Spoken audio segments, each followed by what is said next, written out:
People often get nervous about planting pollinators because of the upfront work that has to be done to establish a stand of pollinators like this, but it's not that hard. Today we're going to walk you through the steps that I took to create this. All right guys, we're standing in a 2-year pollinator planting. Here it's very heavy with black-eyed Susan, but we got some other diversity coming along here, and it's really taking shape, and very happy with what we're seeing so far in this about 2/10 of an acre size pollinator planting. When I got this portion of the property, there were scattered trees throughout here, but it was dominated by cool season grass, both fescue and orchard grass. So what I chose to do ahead of planting this was to do 2 herbicide applications, and I wanted to time those at 2 different stages of the growing season. So I did a late summer application to basically target warm season weeds that had come through that fescue.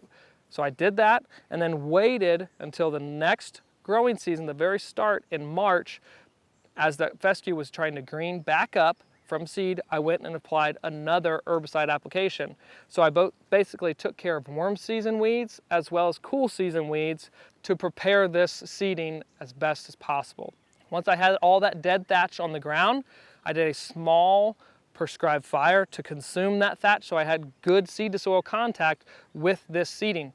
When you seed a pollinator planting, you do that during the dormant season. So as I burned that thatch off, I was waiting and looking ahead for either a snowstorm or a heavier rain event to where I could broadcast this, and I had open exposed soil and allow that seed to soil contact. I did have a drag or small harrow I pulled behind the ATV just to scratch up the ground a little bit, but there was no tillage involved, no cultivation, but I didn't want all the seed, if that rain got hard, to run off. So disturbed it just a little bit, let's say a 1/4 inch deep, but broadcasted the seed along with oats. That helps as a carrier to get the seed out of the seeder and evenly spread and distribute itself across your planting. Highly encourage that. But between the oats and the seeding, this is what we have. I haven't sprayed any herbicide in here. There's been no need to. Basically between the initial burn down like you would treat a food plot, and seeding it and getting that good seed to soil contact, we've got this beautiful stand of pollinators. It's rocking and rolling as in year 2, but as I begin to manage this down the road, I'll probably look at burning this stand either this dormant season going into year 3, or wait till year 3 and burn it going into year 4.